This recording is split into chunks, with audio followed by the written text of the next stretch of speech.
Your best friend lives 400 miles away. You've never heard their voice. You've never seen their face.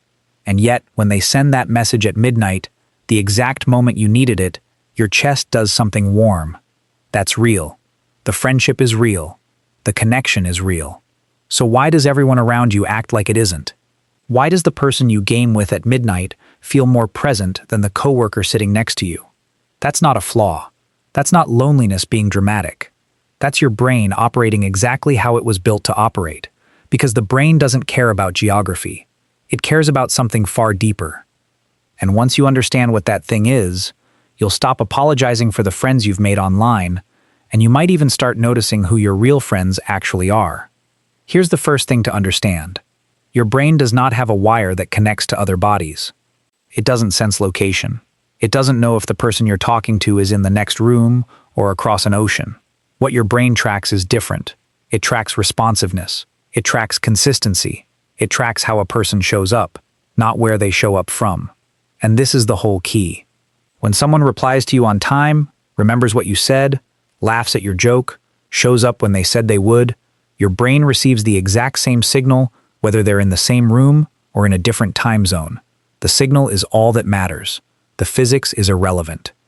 Psychologists call this the self-disclosure mechanism, and it's the engine behind every close friendship in human history. The way humans bond isn't through proximity, it's through sharing. You tell someone something real about yourself, they respond with something real about themselves. The loop deepens. Trust builds. Now here's what's fascinating. This loop works perfectly online, sometimes better, because the things people struggle to say face-to-face, the embarrassing thoughts, the vulnerable feelings, the honest questions, are easier to type than to speak. And when you share something vulnerable and someone responds with warmth, your brain doesn't know there was a screen between you. It only knows it was heard. And being heard, as we've talked about, is the deepest need there is. There's a reason this feels so much more intense than you expected. It's called parasocial intensity. And no, not all virtual friendships are parasocial.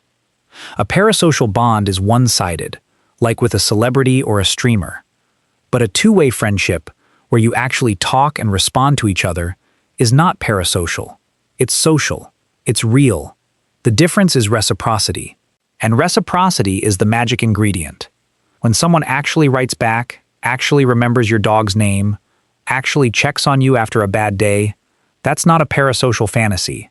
That's a genuine relationship. And your brain treats it as such, because it is. Now, the uncomfortable part. If virtual friends can feel this real, can they also replace in-person friends? The honest answer is, not entirely. And here's why.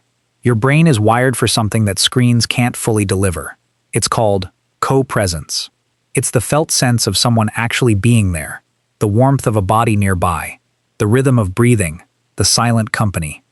And research has shown that while virtual connection can reach about 80% of what your brain needs, there's a core 20% that only physical presence delivers. This isn't a judgment, it's biology. It's the same reason a phone call feels warmer than a text, and a hug feels warmer than a phone call. Each layer adds something the lower one can't. But here's what most people get completely wrong. They treat this as an either-or, as if having virtual friends means you're failing at real ones. That's false. The truth is, virtual friendships don't replace in-person ones. They supplement them. They're an addition, not a subtraction. For people with social anxiety, for those in isolated areas, for anyone whose circumstances make in-person connection hard, virtual friendship isn't a lesser version of connection. It's a lifeline. It's a bridge across the gap. And dismissing it as fake is not just wrong, it's cruel.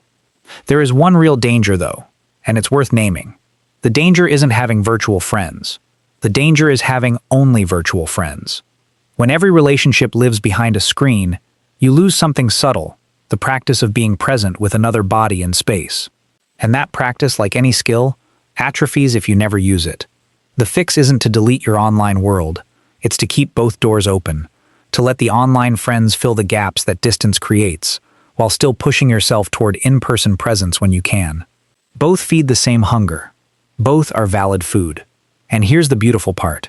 This actually changes who you value.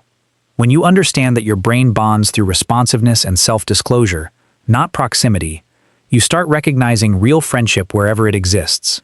You stop measuring people by how often you see them and start measuring them by how they show up. And that's a profound shift.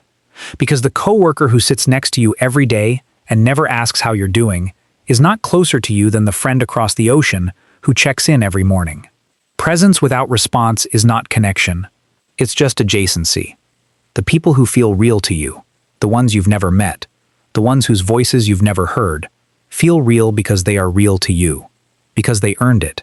They showed up. They listened. They remembered. They were there at 2 a.m. when it mattered. And your brain, which has never once cared about distance, knew exactly what to do with that. So the next time someone tells you your online friends aren't real friends, you can smile. Because you know the truth now. Friendship was never about being in the same room. It was always about being in the same moment. And if someone can be in your moment, from 400 miles away, at exactly the right time, that's not fake. That's friendship working exactly as it was always designed to. If this changed how you see the people in your DMs, subscribe to MindToAct for more psychology that shows you how your mind connects, online and off.